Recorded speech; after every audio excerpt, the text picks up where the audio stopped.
In August 2026, the 100-meter sprint was clocked at a velocity that exceeds the mechanical capacity of human bone and tissue.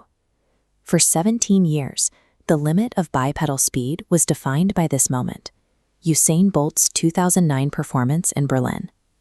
Bolt's 9.58-second record was more than an athletic achievement. It was a data point that exercise physiologists used to calculate a hard physical ceiling. Based on the force-velocity properties of type 2X muscle fibers, science suggested that no two-legged entity could cross the 100-meter threshold below 9.50 seconds. That calculation was tested during the World Humanoid Robot Games in Beijing, featuring over 2,000 autonomous bipedal machines. When the Tiangong Ultra chassis completed its preliminary heat in 9.39 seconds, it didn't just break a record. It demonstrated a mechanical output that is physically impossible for a biological organism to replicate. This telemetry comparison reveals the exact shift. In official finish times, the robot is nearly 0.2 of a second ahead of the human record. The velocity delta is more pronounced. Tiangong reached a peak instantaneous velocity of 46.10 kilometers per hour, compared to Bolt's 44.72. The engineering advantage, however, is hidden in the ground contact time, or GCT. While an elite human sprinter requires 86 milliseconds of contact with the track to generate force, the robot compresses that interaction to just 78 milliseconds. Generating propulsive thrust in under 80 milliseconds is the specific threshold where cellular chemistry fails. To understand why the robot succeeded where the human body is capped at 9.50 seconds, we have to look at the latency built into the biological engine. Sprinting is a measurement of how much horizontal force you can drive into the track in a fraction of a second. In humans, that force is generated by type 2X fast-twitch muscle fibers using ATP hydrolysis. At the microscopic level, muscle contraction requires protein filaments to physically latch onto one another. This is actin-myosin cross-bridge recruitment. As a sprinter approaches 40 kilometers per hour, the window to complete this chemical latching shrinks. The foot is on the ground for less than 90 milliseconds. This is the biological failure point. The chemical reaction required to bond these proteins simply takes too long. By 86 milliseconds, the muscle fibers cannot recruit enough cross bridges to push back against the track before the foot must lift off. This results in a drop in horizontal thrust. No matter the level of athletic training, the human body begins to decelerate because its internal chemistry cannot keep pace with the ground contact time. Human speed is not limited by effort, but by the unavoidable latency of protein fibers. Tiangong Ultra replaces this chemical engine with a carbon nanotube skeleton and a series of high-torque actuators. Instead of ATP hydrolysis, the robot uses 96-volt solid-state battery current to drive permanent magnet synchronous motors. These are quasi-direct drive actuators, utilizing concentrated copper windings and high-flux neodymium magnets to generate 350 newton-meters of torque per kilogram. Unlike the slow bonding of proteins, electromagnetic flux operates at nearly the speed of light. The signal to generate force reaches the motor almost instantly. These motors maintain a flat torque speed curve. They deliver maximum propulsive thrust across the entire 78-millisecond ground contact window, allowing the robot to continue accelerating where a human would fade. The materials provide a further advantage.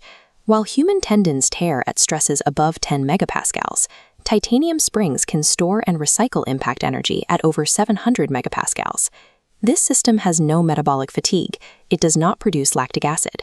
Its only ceiling is the accumulation of heat. By substituting cellular chemistry with solid-state current, the robot moves the bipedal speed limit from a biological threshold to a thermal management problem. But high torque is useless without a brain fast enough to stabilize it. At 46 kilometers per hour, a two-legged robot is in a state of continuous, controlled falling. To maintain balance, an onboard neural processing unit executes a control loop every single millisecond. Training this AI required overcoming the reality gap. In simulations, surfaces are idealized, but real athletic tracks exhibit nonlinear deformations under the force of a 54-kilogram robot. Engineers used domain randomization to bridge this gap, injecting thousands of variables, like sensor lag and friction anomalies, into the training environment. The resulting policy was forged through 50,000 simulated years of sprinting, compressed into a few days using cloud-based GPU clusters. The robot does not follow a pre-programmed path. It uses predictive perception to actively hunt for kinetic momentum, making 1,000 balance adjustments every second to turn gravity into forward velocity. The 9.39-second run revealed a critical trade-off. Crossing the finish line was less dangerous than trying to stop. This is known as the deceleration crisis. At its terminal velocity, the 54-kilogram chassis carries 3,100 joules of kinetic energy. Biological athletes used her hamstrings as hydraulic shock absorbers, dissipating this energy smoothly over 20 meters. Robotic actuators rely on regenerative braking. To stop, the motors must convert kinetic momentum back into electrical current, creating a transient surge of over 300 amperes. Solid-state battery cells have internal resistance that limits how much charge they can accept at once. When this current is rejected, it floods the motor windings, causing a thermal spike from 45 to 115 degrees Celsius in 3 seconds.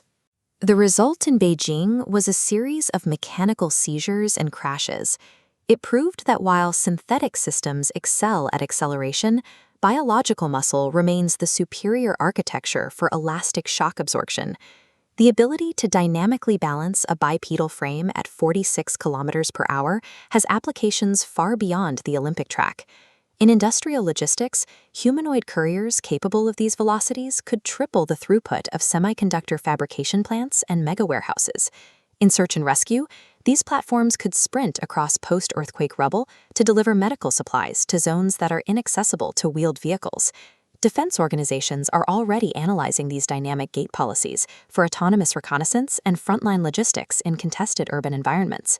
This rapid development has led to new regulatory standards, including mandatory silicon-level velocity governors, to prevent high-momentum collisions in spaces shared with humans.